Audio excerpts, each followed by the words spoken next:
نزل عليك الكتاب منه آيات محكمات هن أم الكتاب وأخر متشابهات فأما الذين في قلوبهم زيغ فيتبعون ما تشابه منه ابتغاء الفتنة وابتغاء تأويله وما يعلم تأويله إلا الله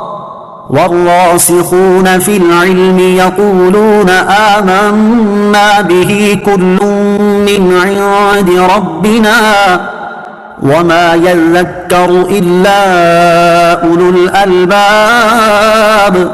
ترجمہ وہی ہے جس نے تم پر یہ کتاب اتاری، اس کی کچھ آیتیں صاف معنی رکھتی ہیں، وہ کتاب کی اصل ہیں، اور دوسری وہ ہیں جن کے معنی میں اشتباہ ہے، تو وہ لوگ جن کے دلوں میں ٹیڑھا پن ہے وہ لوگوں میں فتنہ پھیلانے کی غرض سے اور ان آیات کا غلط معنی تلاش کرنے کے لیے ان متشابہ آیتوں کے پیچھے پڑتے ہیں، حالانکہ ان کا صحیح مطلب اللہ ہی کو معلوم ہے، اور پختہ علم والے کہتے ہیں کہ ہم اس پر ایمان لائے، یہ سب ہمارے رب کی طرف سے ہے، اور عقل والے ہی نصیحت مانتے ہیں۔ آیات محکمات، صاف معنی رکھنے والی آیتیں۔ قرآن پاک میں دو طرح کی آیات ہیں، نمبر ایک محکم، یعنی جن کے معنی میں کوئی اشتباہ نہیں بلکہ قرآن سمجھنے کی اہلیت رکھنے والے کو آسانی سے سمجھ آ جاتے ہیں۔ نمبر دو متشابہ، یعنی وہ آیات جن کے ظاہری معنی یا تو سمجھ ہی نہیں آتے، جیسے حروف مقطعات، یعنی بعض صورتوں کے شروع میں آنے والے حروف جیسے سورہ بقرہ کے شروع میں الف لام میم ہے، اور یا متشابہ وہ ہے جس کے ظاہری معنی سمجھ تو آتے ہیں لیکن وہ مراد نہیں ہوتے، جیسے اللہ تعالیٰ کے لیے ید یعنی ہاتھ اور وجہ یعنی چہرے والی آیات، ان کے ظاہری معنی معلوم تو ہے لیکن یہ مراد نہیں، جبکہ ان کے حقیقی مرادی معنی میں کئی احتمال ہو سکتے ہیں، اور ان میں سے کون سا معنی اللہ تعالیٰ کی مراد ہے یہ اللہ عز و جل ہی جانتا ہے،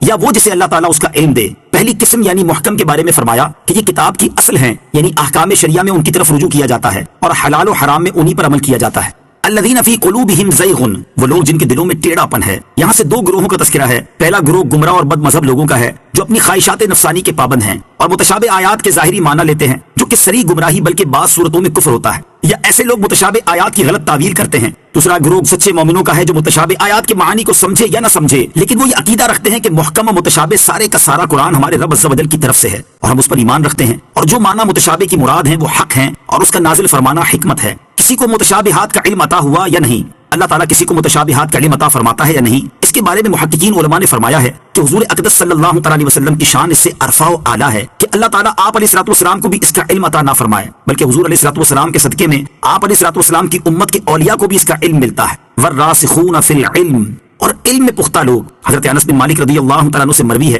کہ راسخ فی العلم وہ عالم باعمل ہے جو اپنے علم کی پیروی کرنے والا ہو۔ مفسرین کا ایک قول یہ ہے کہ راسخ فی العلم وہ ہیں جن میں یہ چار صفتیں ہوں، نمبر ایک اللہ عز و جل کا تقوی، نمبر دو لوگوں کے ساتھ تواضع، نمبر تین دنیا سے زہد، نمبر چار نفس سے مجاہدہ۔ حضرت عبداللہ بن عباس رضی اللہ تعالیٰ عنہ فرماتے ہیں کہ میں راسخین فی العلم سے ہوں، اور حضرت مجاہد رحمۃ اللہ تعالیٰ علیہ نے بھی فرمایا کہ میں ان میں سے ہوں جو متشابہ کی تعویل جانتے ہیں۔ اولو الالباب، عقل والے، ارشاد فرمایا کہ عقل والے ہی نصیحت مانتے ہیں۔ اس سے معلوم ہوا کہ عقل بہت بڑی فضیلت اور خوبی ہے، عقل کے ذریعے ہدایت اور نصیحت ملتی ہے، لیکن یہ یاد رہے کہ جس عقل سے ہدایت نہ ملے وہ بدترین حماقت ہے۔ جیسے طاقت اچھی چیز ہے لیکن جو طاقت ظلم کے لیے استعمال ہو وہ کمزوری سے بھی بدتر ہے۔ ربنا لا تزغ قلوبنا بعد إذ هديتنا وهب لنا من لدنك رحمة إنك أنت الوهاب۔ ترجمہ، اے ہمارے رب تو نے ہمیں ہدایت عطا فرمائی ہے، اس کے بعد ہمارے دلوں کو ٹیڑھا نہ کر اور ہمیں اپنے پاس سے رحمت عطا فرما، بے شک تو بڑا عطا فرمانے والا ہے۔ ربنا لا تزغ قلوبنا،